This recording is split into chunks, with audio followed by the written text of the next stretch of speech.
Alabad, servidores del Señor, alabad el nombre del Señor.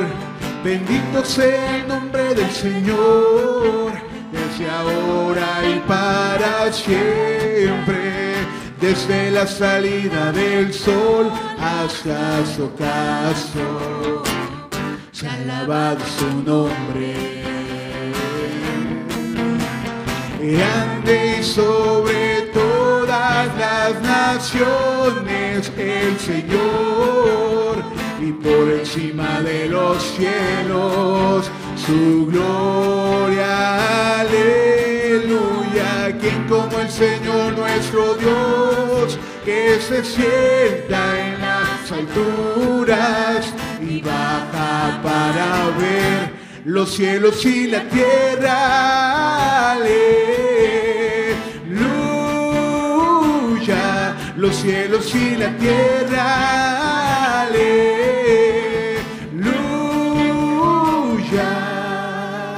Él levanta del polvo al desvalido, del estiércol hace subir al pobre, para sentarlo con los príncipes de su pueblo. Él asienta a la estéril como madre de hijos jubilosas.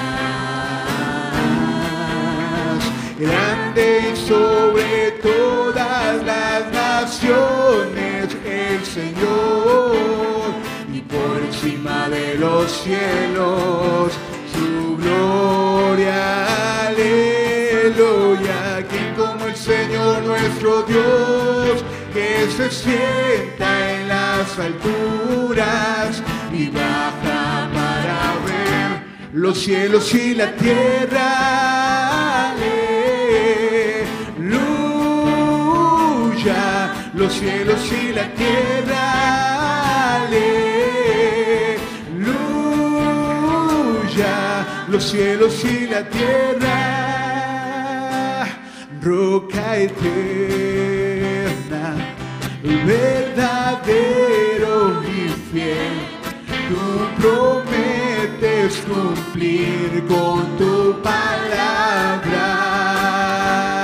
Roca eterna, eres justo y fiel, mi confianza siempre en ti pondré. Mi refugio contra la tormenta, la torre de mi protección, fortaleza en dificultades, mi escondedero eres tú. Sanas todas mis enfermedades, consuelas todo mi dolor.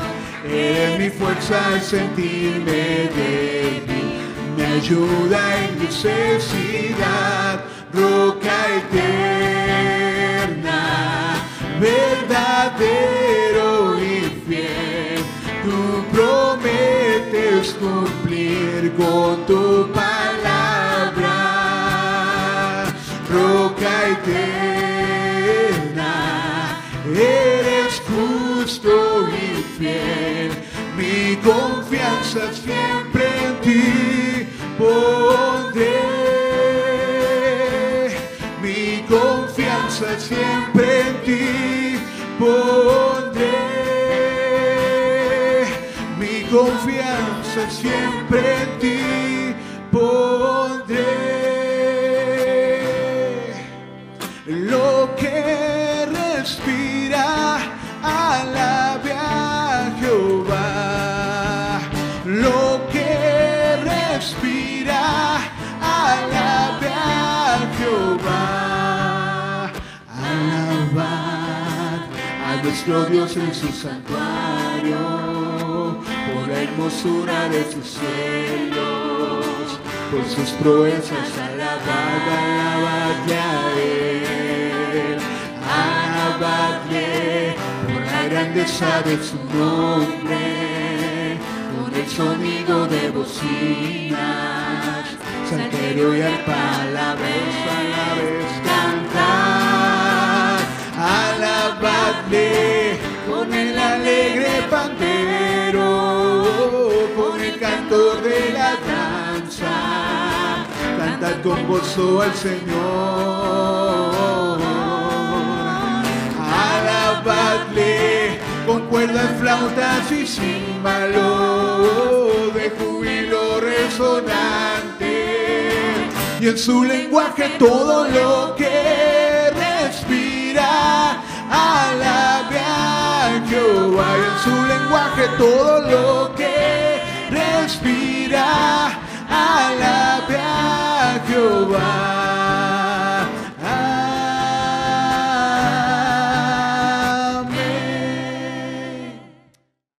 Vamos ahora, hermanos, a hacer una lectura. Les voy a invitar a que busquen en sus Biblias, en el libro de Hechos de los Apóstoles, Hechos capítulo 1. Vamos a estar leyendo de los versículos 12 al versículo 26.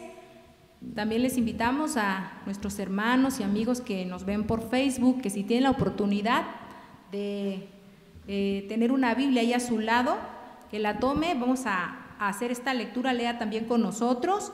Hechos de los Apóstoles, capítulo 1, del 12 al 26.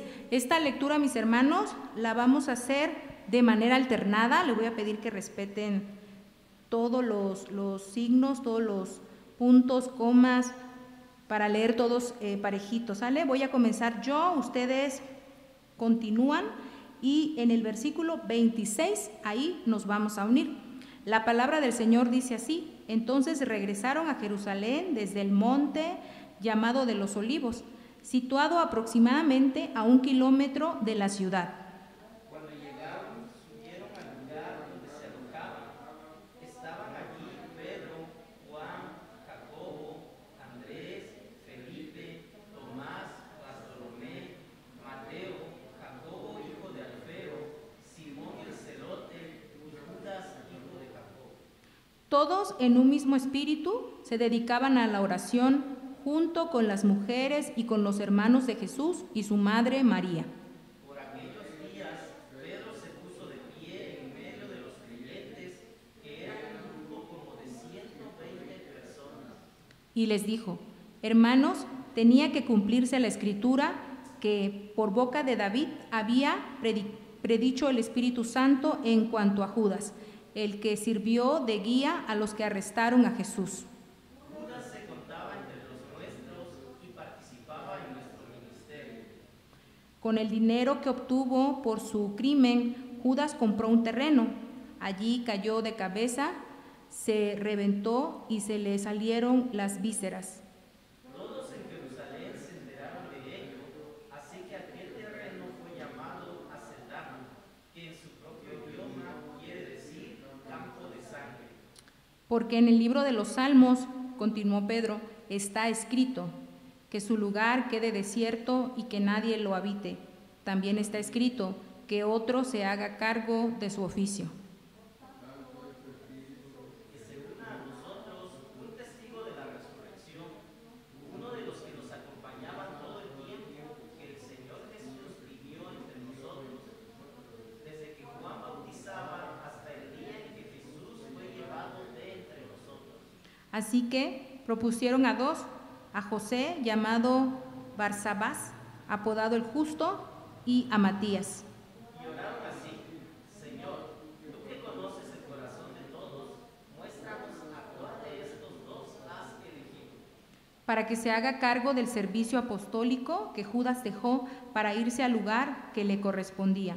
Luego echaron suertes y la elección recayó en Matías, así que él fue reconocido junto con los 11 apóstoles. Muy bien. Bueno, hermanos, pues ahora ha llegado el tiempo de escuchar la palabra de Dios a través de nuestro pastor.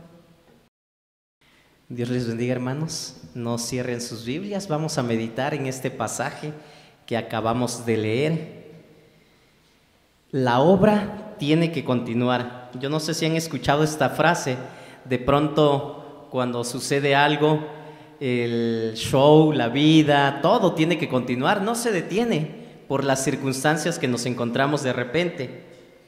Entonces, de la misma manera, la obra tiene que continuar, y esta obra es la obra que Dios nos ha encargado, nos ha encomendado. Probablemente de pronto, con todo esto que hemos estado viviendo, podríamos pensar, ¿y ahora qué va a pasar? Hay muchas cosas inciertas, cosas que han sucedido y que nosotros no nos esperábamos. Hay muchas situaciones difíciles que hemos enfrentado todo este tiempo. Ya ha pasado más de un año desde que comenzó esta pandemia. La semana pasada les decía, ¿verdad? El reto de la iglesia frente a la nueva normalidad, ¿cuál es? En el mes de marzo del año pasado, la OMS declaró la pandemia a nivel mundial, y ahora pues nos toca seguir enfrentando esta situación. Ante todo lo que ha pasado, ante todo lo que ha sucedido, definitivamente la obra tiene que continuar, no se detiene. Algunos ya no están con nosotros, no están entre nosotros por diferentes circunstancias, consecuencia de la misma situación que estamos viviendo. Algunos se enfermaron, otros ya están en la presencia de Dios, otros tuvieron que migrar nuevamente a sus lugares de origen porque la situación laboral fue complicada aquí en este tiempo. Y bueno, algunos más se siguen cuidando. Y bueno, ¿qué vamos a hacer nosotros? ¿Qué nos dice la palabra de Dios? Definitivamente la obra tiene que continuar. Acabamos de leer este pasaje del libro de los Hechos. Les decía que en este mes de julio y en todos los meses que vienen vamos a estar estudiando los inicios de la iglesia cristiana a través de este libro de los Hechos. Y ahora nos corresponde ver que la obra tiene que continuar definitivamente. Es el título del sermón del día de hoy. Para esto no debemos olvidar quiénes somos. ¿Cuál es la identidad que tenemos? ¿Cuántas de las actividades que a diario realizamos tienen un propósito en nuestras vidas? Diariamente nos levantamos, despertamos y comenzamos a realizar una serie de tareas, una serie de actividades, pero ¿cuántas en sí constituyen un propósito? Y quiero que me ayuden a recordar el día de hoy. ¿Qué hace un esposo? A ver, ayúdenme y díganme cuáles son las funciones, cuál es el trabajo o qué son las cosas que debe hacer un esposo. ¿Alguien sabe? Trabajar. ¿Qué más? Bueno, alguien irresponsable probablemente sí, ¿verdad? Pero, ¿qué se espera que haga alguien con este rol? Proteger. ¿Qué más? Proveer. Ok, vámonos con la esposa. ¿Qué debe hacer una esposa ahora? Cuidar, los cuidados y la atención. ¿Qué más?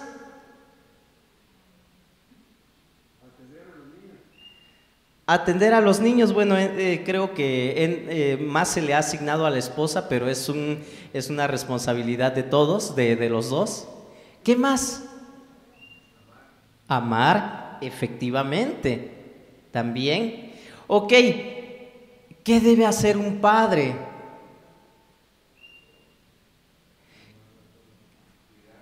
Cuidar, proteger. ¿Qué debe hacer un hijo? A ver. Obedecer. ¿Qué más? ¿Qué debe hacer un hijo? ¿Qué se espera que haga un hijo en la casa debido a este rol que tiene? Cumplir con sus obligaciones, apoyar en las labores del hogar, claro que sí, también es parte de lo que tiene que hacer un hijo. Si se dan cuenta, hermanos, en cualquier lugar donde nos encontremos tenemos un rol ya definido. Si nos trasladamos al área laboral, podríamos decir qué debe hacer un empleado, qué debe hacer un patrón y cada uno de ellos ya tiene funciones específicas que debe realizar, y si no las realiza, entonces no está cumpliendo con esto que le fue asignado o que debe de realizar. Sería un irresponsable, sería un desobligado, cualquiera de estas personas que yo he mencionado, si no cumple con lo que debe hacer. Pero bueno, trasladémoslo al área espiritual. ¿Qué debe hacer un cristiano,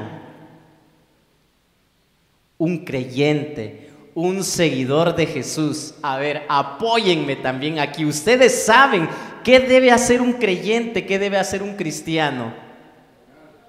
Orar, claro. ¿Qué más? Congregarse. ¿Qué más? Leer la palabra, la Biblia. ¿Qué más? ¿Hay algo más? Discipular. ¿Qué más? Compartir el Evangelio. Precisamente ese es el trabajo, la misión que el Señor Jesús dejó a sus discípulos antes de irse. Y como veíamos con los demás roles que yo les mencioné, y yo les decía, si uno de estas personas no cumple con lo que debe hacer, es un irresponsable, es un desobligado. Y si un cristiano no cumple con esto, podríamos decir lo mismo, ¿verdad? Es un irresponsable. Si no estoy compartiendo la palabra, si no estoy orando, si no estoy leyendo, si no estoy congregándome, si no estoy discipulando. Hermanos, ¿cuántos de nosotros podríamos entrar en esta categoría?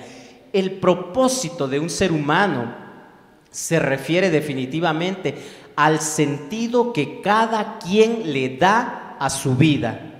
¿Cuál es tu propósito en este mundo, en este lugar, en esta sociedad, en esta iglesia? ¿Cuántos ya leyeron el libro Una vida con propósito? Si no lo han leído, les recomiendo a que lo hagan, y que lo hagan con detenimiento, con reflexión, que lo analicen.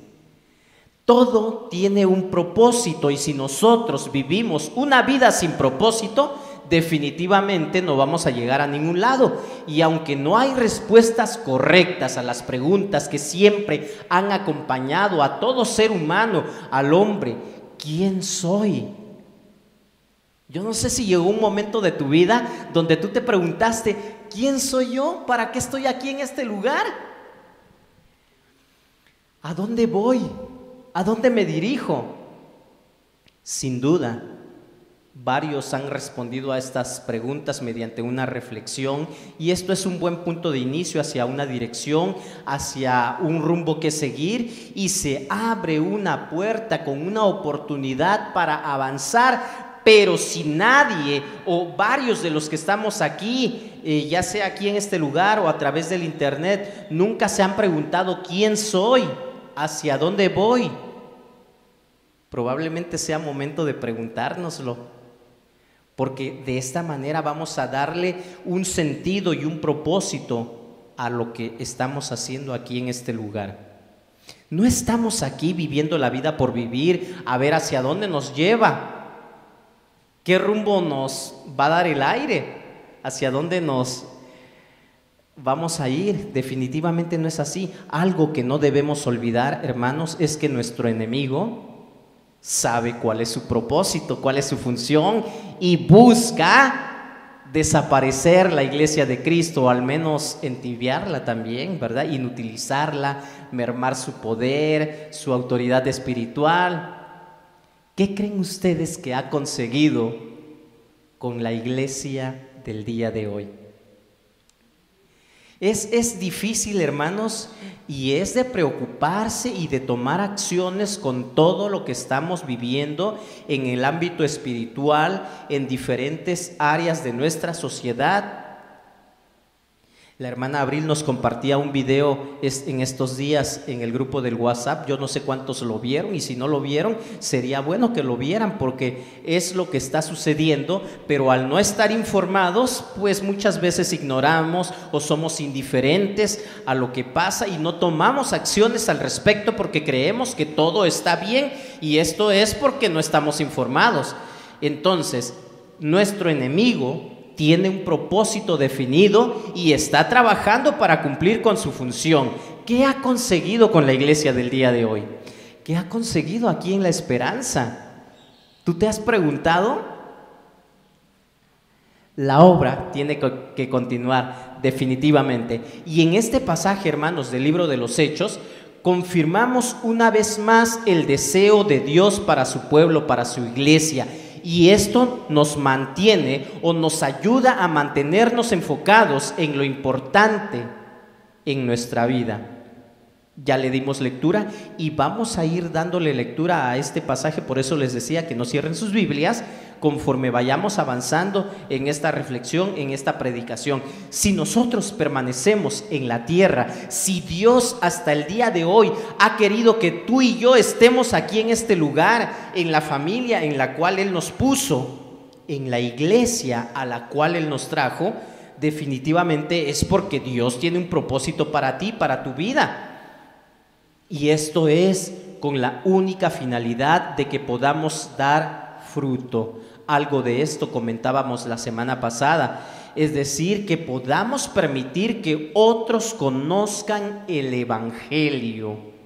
Todo aquel o toda aquella persona que muere sin haber escuchado el mensaje de salvación, definitivamente sabemos que tiene un lugar a donde va a ir. Tenemos que ser conscientes de esta urgencia, y esto nos debe de llevar a movilizarnos, a no quedarnos quietos, tranquilos. Quiero compartir entonces con ustedes, hermanos, 3 principios que encuentro en este pasaje al cual ya le dimos lectura, que nos recordará que definitivamente la obra tiene que continuar. Acompáñame a orar, pídele a Dios que hable a tu vida, pídele a Dios que pueda ser sensible a la voz de su palabra. Bendito Dios, gracias por estar con nosotros y por recordarnos lo que debemos hacer. Estamos aquí, somos tus hijos, somos tu pueblo, y queremos obedecerte, queremos honrarte, queremos dar fruto que glorifique en tu nombre. Ayúdanos, por favor. Perdona nuestras muchas faltas, perdona, Padre Santo, nuestra indiferencia, que en muchas ocasiones ha sido latente en nuestras vidas. Ayúdanos a reaccionar y a darnos cuenta de la urgencia de seguir compartiendo tu palabra, que tu Santo Espíritu nos siga moviendo a hacer lo correcto. Habla una vez más a nuestras vidas, lo necesitamos y por eso te lo pedimos en el nombre de Cristo Jesús, nuestro Señor y Salvador. Amén. Dios les bendiga, mis hermanos. Estemos atentos, definitivamente Dios sigue hablando a su pueblo, y en este pasaje del libro de los Hechos les decía, Dios sigue manifestando y nos sigue mostrando el deseo que Él tiene para su pueblo. El primer principio que quiero compartir con ustedes esta mañana es: obedece las instrucciones correctas. ¿Cuáles son esas instrucciones correctas, hermanos? Cuando Dios nos da una instrucción, nos da un mandato, ¿qué espera Él de nosotros? ¿Se han preguntado? Que lo hagamos, pero que lo hagamos como Él lo ha dicho, no a mi manera o no como yo creo que es mejor. Entonces, obedece las instrucciones correctas. Entonces regresaron a Jerusalén. ¿Quiénes? Los discípulos. Recuerdan que ellos estaban en el monte, ahí esperando que el Señor Jesús ascendiera. El Señor Jesús va al cielo y ellos se quedan mirando. Y llegan estos varones vestidos de blanco y les dicen: a ver, varones galileos, ¿ustedes qué hacen aquí? Jesús, ese Señor Jesús que ustedes están viendo que ya se fue, va a regresar, pero Él les dejó instrucciones a ustedes que tienen que llevar a cabo. Y aquí continúa el pasaje. Entonces regresaron a Jerusalén. Esto es lo que Jesús ya les había dicho a los discípulos que tenían que hacer.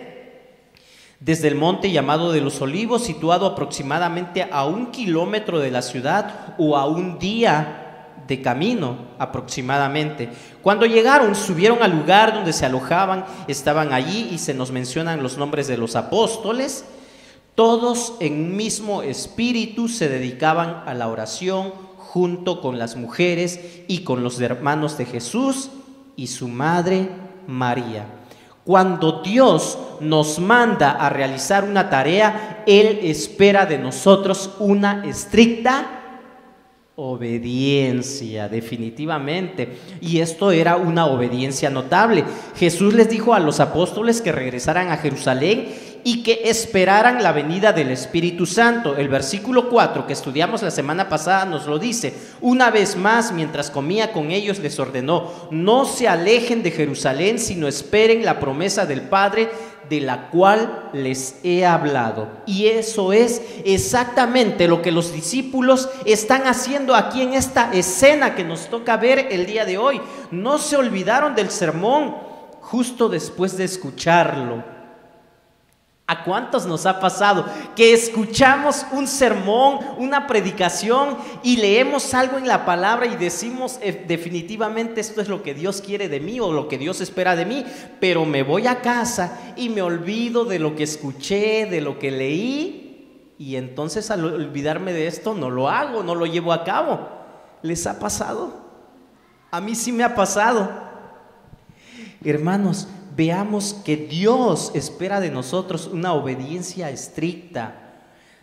Los discípulos no se olvidaron de estas palabras que Jesús les había dicho, y de esta manera pusieron manos a la obra e hicieron lo que Jesús les mandó, aunque Jesús ya no estaba físicamente presente con ellos. Y yo les he puesto de pronto un ejemplo más o menos así: cuando un ser querido nos deja instrucciones porque sabe que va a abandonar este mundo, nosotros ponemos atención y decimos: su deseo era que yo hiciera esto, y entonces voy a hacerlo para honrar su memoria, porque era una persona especial para mí. Y sí o no, nos esforzamos por cumplir la voluntad de aquel ser querido que ya no está con nosotros.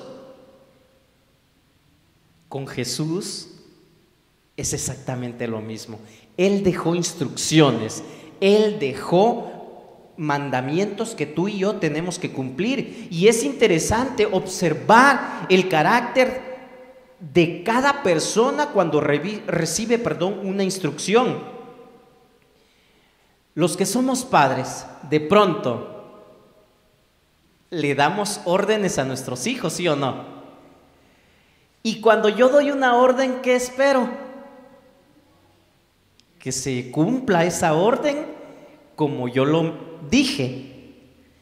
Pero debemos de tener cuidado, hermanos, los que ya somos padres, en que nuestras órdenes tienen que ser precisas, claras, entendibles, y no asumir o dar por hecho que se sobreentiende. Porque pues definitivamente nosotros también fuimos hijos, ¿verdad? Fuimos adolescentes, fuimos jóvenes, en algún momento fuimos niños. Y yo no sé tú, pero de pronto pues yo hacía las cosas como yo quería o como me convenía, a la carrera, al ahí se va. Y creo que de pronto nuestros hijos han llegado a hacer esto. Pero el padre no espera que el hijo actúe de esta manera, al menos yo no, en esta situación en la que me encuentro ahorita, ¿verdad? Entonces, tenemos que ser claros. Si uno se apresura a dar indicaciones y no te cercioras de que el hijo o la persona a la que le estás hablando ha entendido correctamente, probablemente no se haga lo que tú crees o lo que tú quieres. Un ejemplo, yo le digo a mis hijos, ¿ok? Hijos pueden salir a jugar, me piden permiso para salir a jugar. Pero si yo les dijera, regresen temprano, ¿Qué creen que podría pasar? Una, que sí regresen antes de las 8 de la noche, ¿verdad? Porque ellos asumen que eso ya es temprano y lleguen, y yo me sentiría muy contento de que hagan o que cumplan de esta manera la orden que yo les di. Pero ¿qué pasa si en algún momento regresan a las 10 de la noche o a las 11 de la noche? Oye, yo te dije que regresaras temprano, voy a decirles yo. ¿Y qué me diría mi hijo o mi hija? Papá, es temprano. ¿Sí o no? ¿No les ha pasado? Bueno, yo como adulto yo digo, no, ya es tarde, pero ellos dicen, no, es temprano. Y me lo han dicho. Papá, dices que es temprano todavía. No, hijos, ya es tarde. Pero yo esperaba que regresaran a cierta hora. ¿Me fallaron ellos o yo fallé? ¿O ambos fallamos? ¿Qué creen? No fue una instrucción clara ni precisa. Es diferente cuando yo les digo a mis hijos, a ver, tienen permiso de salir a jugar, pero a las 9 de la noche yo te quiero aquí en casa nuevamente. ¿Sí o no? Si ellos llegan 9:30, 10 de la noche, ¿qué te dije? ¿No fue entendible? A las 9 de la noche yo te quería aquí. Entonces, hermanos, estoy mencionando esto porque el Señor Jesús siempre ha sido muy claro en todas las instrucciones que ha dado y lo que Él espera de nosotros. Entonces los discípulos hicieron lo que Jesús les había ordenado, y tú y yo debemos de tener cuidado de cumplir esas instrucciones al pie de la letra, porque nuestro Señor Jesús ha sido claro. No como nosotros cuando hemos dado, o como yo cuando he dado instrucciones y no he sido claro, y espero que mis hijos entiendan porque es lógico, porque cualquiera se da cuenta. No, eso no aplica, y nuestro Señor Jesús lo sabe muy bien. Ok, entonces aquí los apóstoles, hermanos, yo veo que han madurado, han cambiado, y aquí vemos una unidad notable. Yo espero que tú también lo veas. En los evangelios, ¿qué es lo que pasaba en los evangelios? ¿Se acuerdan? Cada vez que se hablaba de los discípulos, iban discutiendo en el camino para ver quién sería el mayor, y uno a otro se miraban y veían quién tenía que servir, y unos estaban esperando tener un lugar especial. Esa era la forma en que se comportaban los discípulos. Pero aquí yo veo que los discípulos han madurado. Los discípulos ya no están peleando, ya no están discutiendo. ¿Qué había cambiado? En este versículo dice, en el versículo 14, todos en un mismo espíritu se dedicaban a la oración. ¿Sí o no? Ya habían madurado. Ya no estaban discutiendo a ver quién sería el mayor. Pero ¿qué es lo que había cambiado en ellos? Pedro todavía seguía con esa historia de que había negado al Señor Jesús. Qué difícil es cargar con un sentimiento de culpa, con errores o pecados que hemos cometido en el pasado. Es muy difícil, definitivamente. Pedro seguía con eso, o sea, esto no había cambiado. Mateo todavía era un cobrador de impuestos, definitivamente. Simón todavía era un celote. Yo no sé si ustedes saben lo del celote, ¿verdad? Antes yo decía que era un sobrenombre. Celote era alguien que estaba afiliado a un partido político de ese tiempo, que tenían ideas subversivas en contra del gobierno de ese tiempo. Entonces Simón seguía siendo un celote, Mateo era un recaudador de impuestos, les decía. Las diferencias que los distinguían allí continuaban todavía. Pero Jesús, resucitado en sus corazones, era más grande que cualquier diferencia que ellos pudieran seguir cargando. Y aquí vemos 3 pasos importantes en hacer o que ellos ya habían hecho. 1, dice en primer lugar, los discípulos estaban en un mismo espíritu, unidad. Definitivamente, para poder avanzar, para que la obra continúe, hermanos, tenemos que estar en un mismo espíritu, debe haber unidad. Estaban en obediencia. Lo que Jesús les dijo es lo que ellos estaban haciendo. Estaban en convivencia. ¿Y qué más? A ver, ayúdenme con lo último que dice ahí. ¿Qué más estaban haciendo los discípulos? Dedicándose a la oración. Estaban en oración. Entonces, este principio nos dice: obedece las instrucciones correctas porque la obra tiene que continuar. Y si lo hacemos a nuestra manera, hermanos, ¿qué creen que va a pasar? Definitivamente no se van a hacer las cosas como nuestro Dios espera, espera de nosotros. Tengamos mucho cuidado y pongamos mucha atención a cómo estamos viviendo en estos tiempos. Segundo principio, toma tu liderazgo.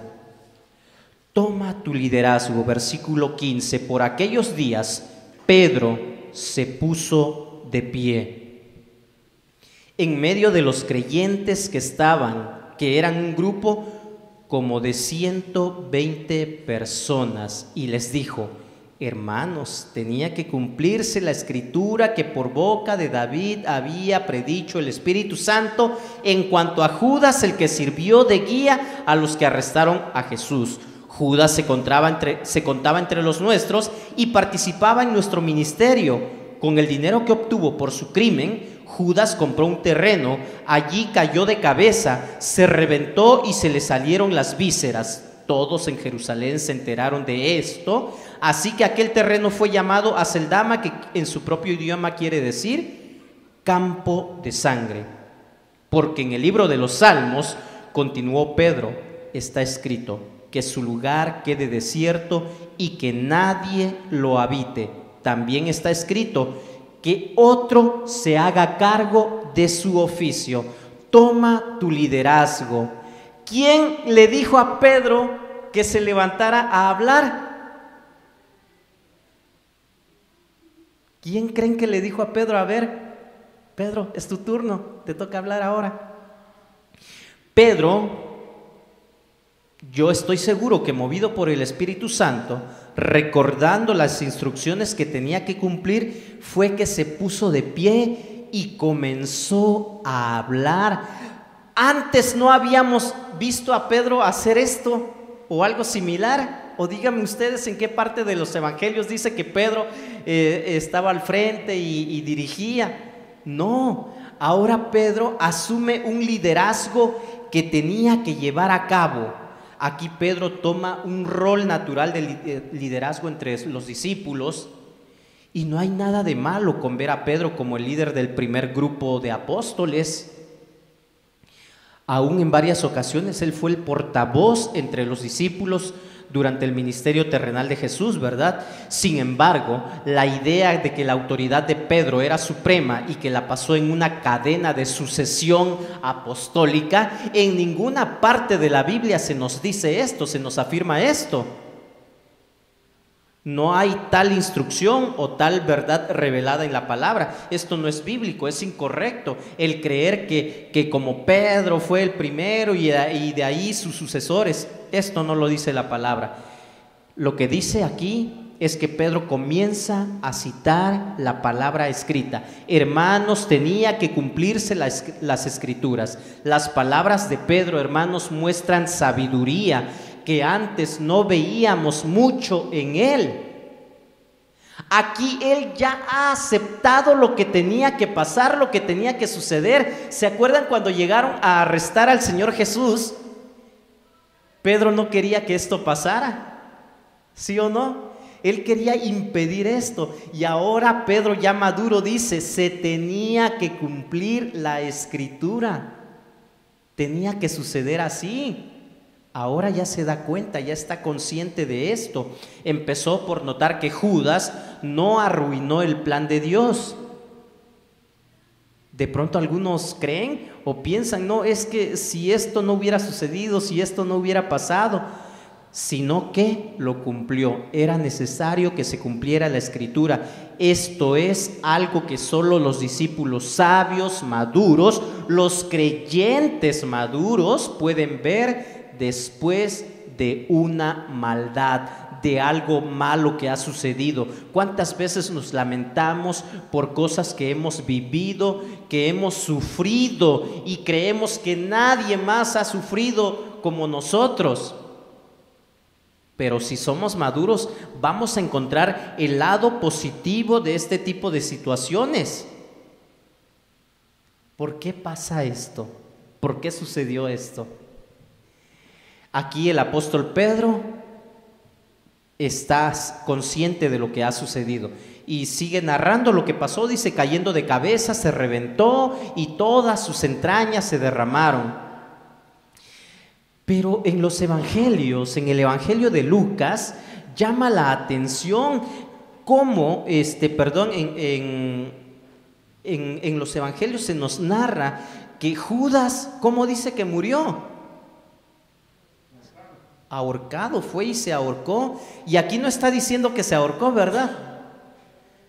Aquí dice que cayó de cabeza.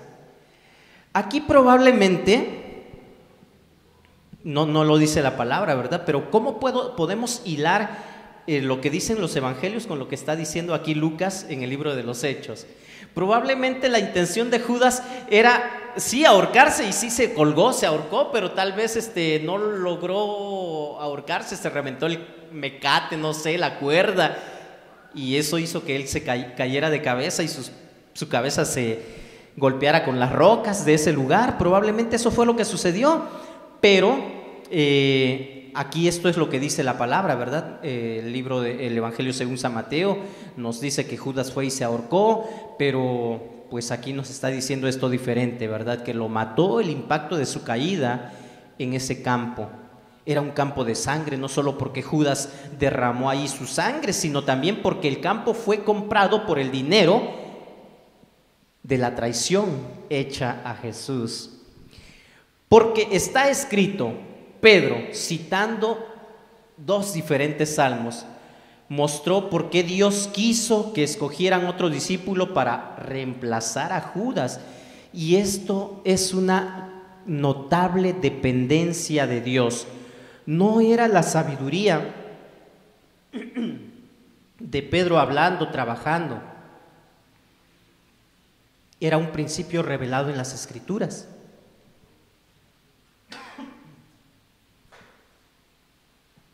La primera vez en el Nuevo Testamento que leemos que Pedro está citando las Escrituras. ¿Cuántas veces nosotros hemos hablado, hermanos? ¿O cuántas veces, gracias, cuántas veces has estado en alguna situación donde nadie se atreve a tomar la iniciativa o a hablar?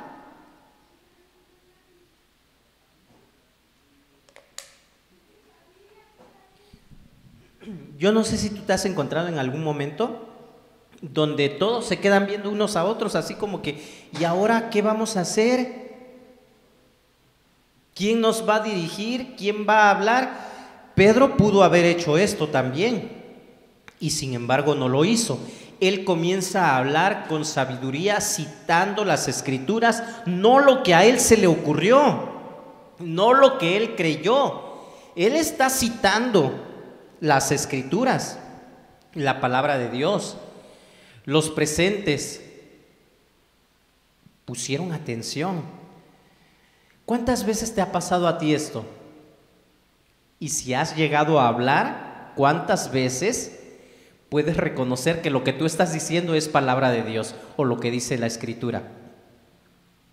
De todo lo que tú hablas y dices, ¿cuántas cosas son parte de tu imaginación? ¿Y cuánto es la palabra de Dios grabada en tu corazón? No deberíamos de perder el hábito de estudiar la palabra, atesorarla en nuestro corazón. ¿Cuántos de ustedes ya perdieron el hábito de memorizar versículos bíblicos, versículos de la palabra? Creo que esto en una etapa de la niñez, de la adolescencia, de la juventud es bueno, y hasta a veces hacemos concursos. Por cierto, se acerca el mes de agosto, el mes de la Biblia, y estoy pensando que debemos de implementar nuevamente uno de estos concursos que hemos hecho en años pasados para participar y para animarnos, motivarnos a leer más la palabra de Dios, hermanos, porque cada vez que hablemos, eso debe salir de nosotros, la palabra de Dios, no lo que se nos ocurra. Recuérdenme para organizar este concurso del mes de la Biblia, y todos, los invito a que todos participemos. Es necesario, hermanos, que conozcamos las Escrituras para poder citarlas y aplicarlas en nuestra vida, en las situaciones donde sea necesario. Asume tu papel, toma tu liderazgo. ¿Dónde? En tu propia vida. ¿Qué estás haciendo en tu vida? Con tu familia, ¿hacia dónde está yendo tu familia? En la iglesia, ¿hacia dónde está yendo la iglesia? Toma tu liderazgo. Tercer principio. Cubre las vacantes ministeriales, versículo 21. Por tanto, es preciso que se una a nosotros un testigo de la resurrección. Había quedado una vacante. Uno de los que nos acompañaban todo el tiempo que el Señor Jesús vivió entre nosotros, desde que Juan bautizaba hasta el día en que Jesús fue llevado de entre nosotros. Está diciendo el apóstol Pedro que se una a nosotros un testigo.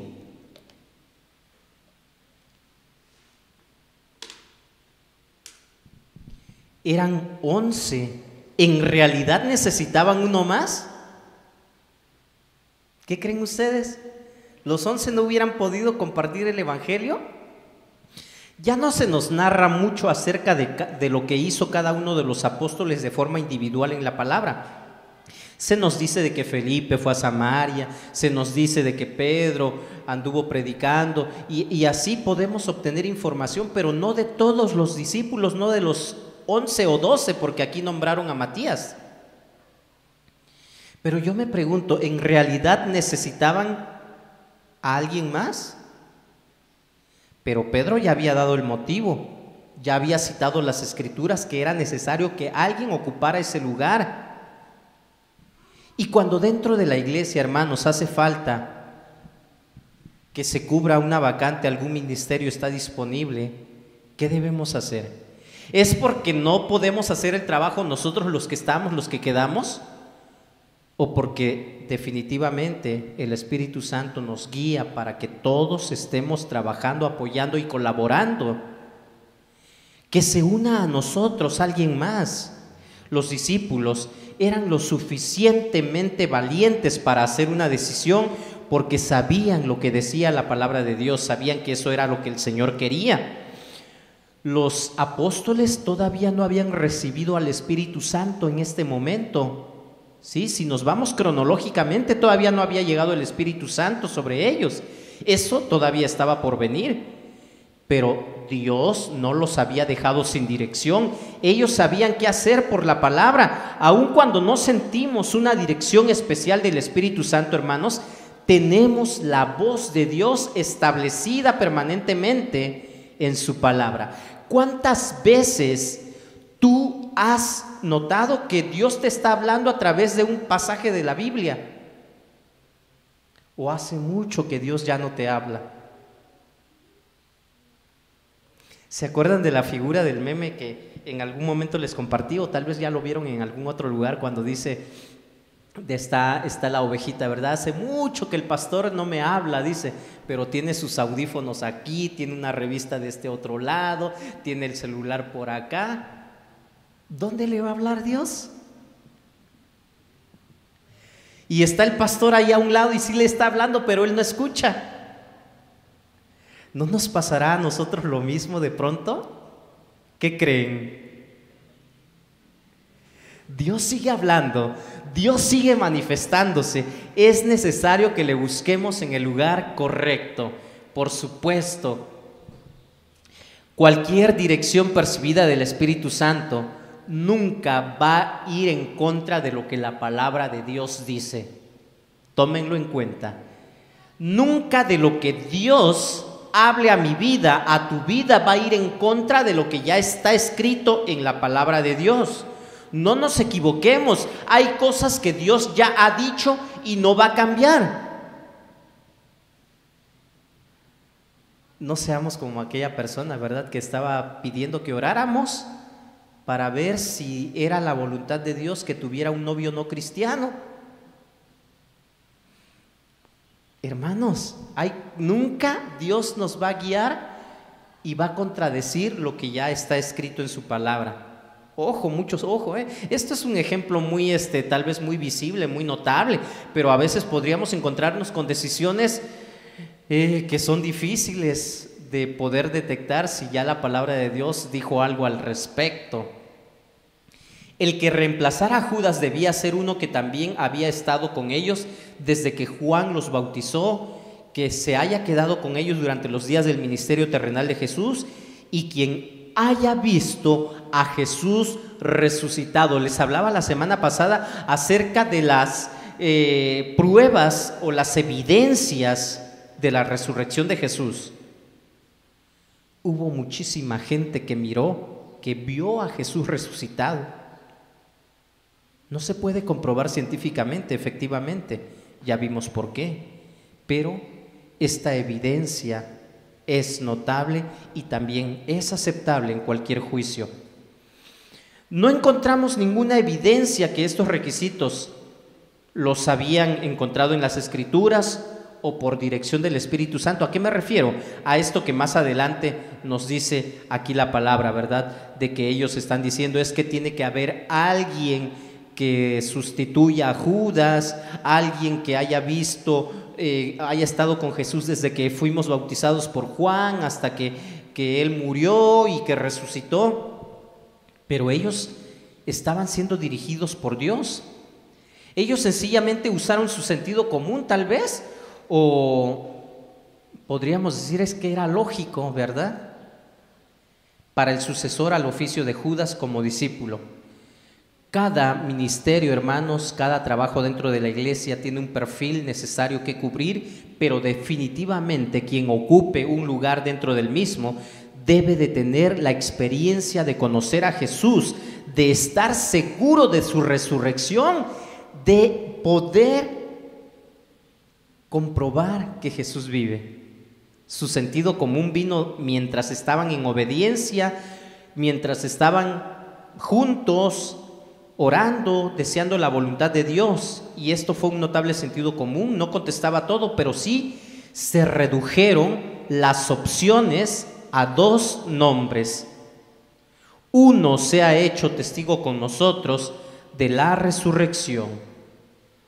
Esto debía ser el trabajo principal del discípulo que reemplazaría a Judas. Ahora que Jesús había ascendido al cielo, era más importante que nunca tener testigos de la resurrección de Jesús, porque ya no iba a haber gente que pudiera mirar físicamente, visiblemente a Jesús aquí en la tierra. Entonces los que no vieron probablemente no creerían. Por eso necesitaban alguien más que lo hubiera visto resucitado. Nosotros también, hermanos, podemos ser testigos de su resurrección. Los niños el día de hoy vieron la clase o están viendo la clase acerca de Tomás. Estaba yo platicando con mi hija, le digo, sí, Tomás tuvo esa bendición de que pudo comprobar con sus manos, con su vista, de que Jesús resucitó. Pero Jesús mismo les dijo, y es el texto que ellos van a memorizar: bienaventurados son aquellos que no vieron y creyeron. En ese grupo estamos nosotros, hermanos. ¿Cuántos de nosotros vimos a Jesús resucitado? No lo vimos con nuestros ojos, sin embargo creemos. ¿Cuántos dicen amén? Gloria a Dios. Definitivamente es necesario que te unas al trabajo de la iglesia, es necesario que te unas a este ministerio. Nosotros también podemos ser testigos de la resurrección por confiar y proclamar este testimonio apostólico. Nuestro propio testimonio, tu propio testimonio es impactante para las personas que aún no conocen. A través de ti, Dios va a obrar. Es necesario que te unas entonces al trabajo que se realiza como iglesia, que no quede ningún puesto vacío. Únete a nuestro ministerio. ¿No sabes cómo? No dudes en preguntar. Seguramente Dios ya tiene un lugar preparado para ti, un lugar para ti. Toma tu liderazgo, asume tu función. Cuarto y último principio, pide la dirección de Dios. Sigue diciendo la palabra. Así que propusieron a dos, a José llamado Barsabás, apodado el Justo, y a Matías, y oraron así: Señor, tú que conoces el corazón de todos, muéstranos a cuál de estos dos has elegido. Ellos tenían que hacer algo, porque Jesús no iba a decir, ¿verdad? A ver, miren mi mano, al que yo señale, ese es el elegido. Tenían a dos. ¿Sí se acuerdan? Lo acabamos de leer. ¿De qué manera ellos iban a saber quién de los dos era el elegido? El versículo 25 nos lo dice. 26, perdón. Luego echaron suertes y la elección recayó en Matías, así que él fue reconocido junto con los 11 apóstoles. Ellos ya habían orado pidiendo la dirección de Dios. ¿Cuántas veces tú y yo oramos pidiendo la dirección de Dios? Pero necesitamos algo más. Y no porque Dios no esté actuando, sino porque Dios no actúa como nosotros necesitamos, esperamos. Primero oraron y definitivamente fue fácil orar, ¿verdad? Porque ellos ya tenían un hábito, ya estaban acostumbrados. ¿A cuántos de nosotros se nos dificulta orar? ¿O a cuántos de ustedes, hermanos, se les dificulta orar? Probablemente necesitamos renovar o retomar ese hábito de la oración. El Señor Jesús oraba cuando estuvo aquí en la tierra.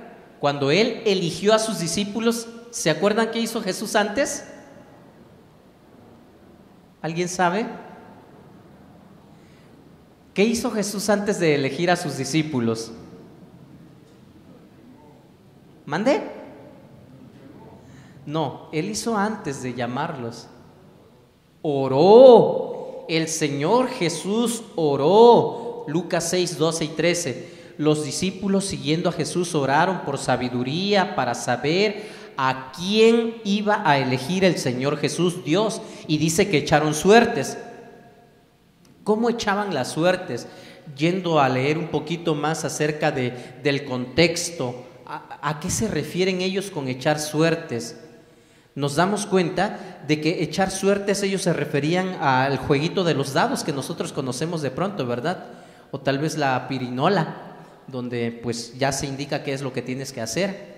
El juego de los dados parece ser que fue lo que ellos hicieron en ese momento cuando dice que echaron suertes.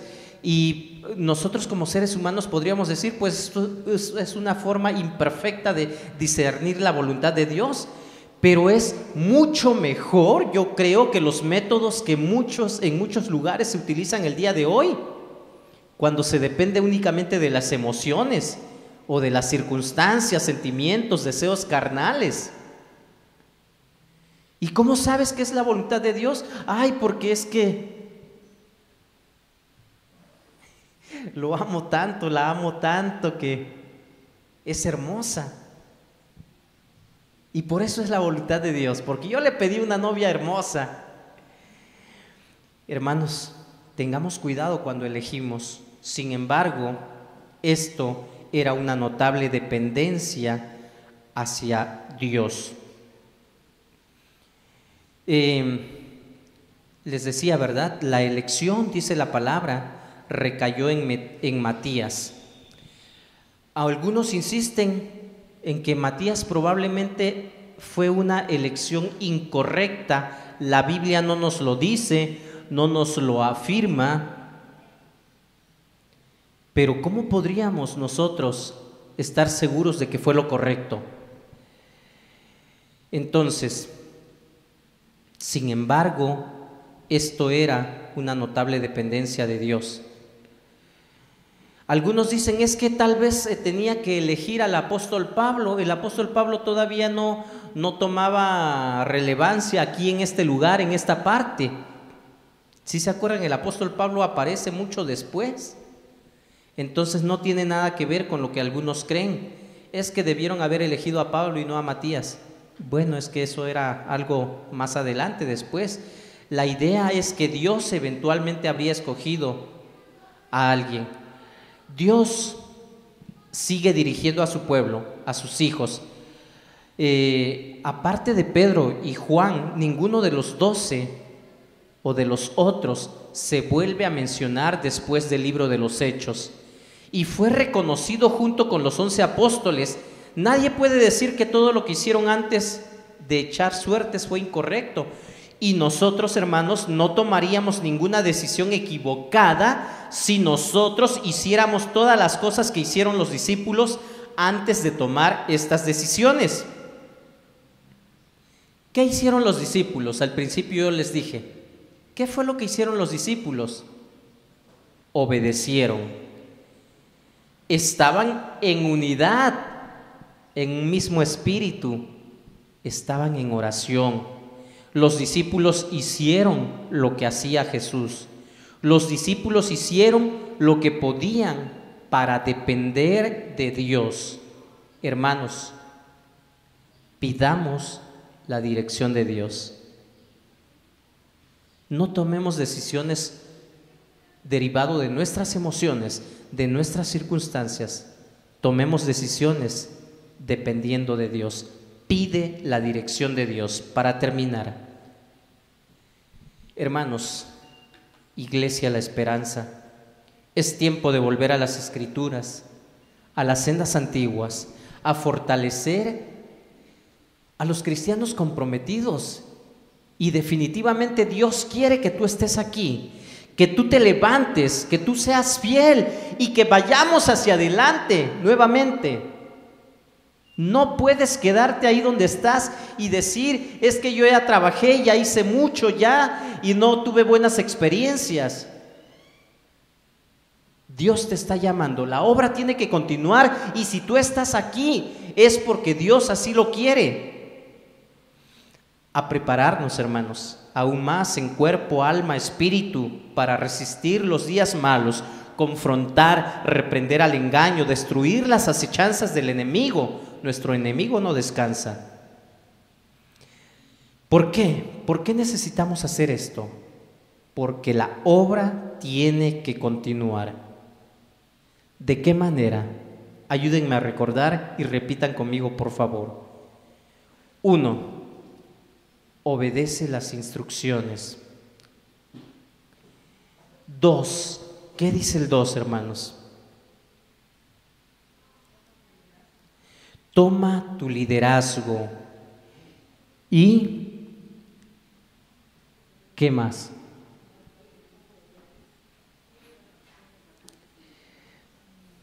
Cubre las vacantes.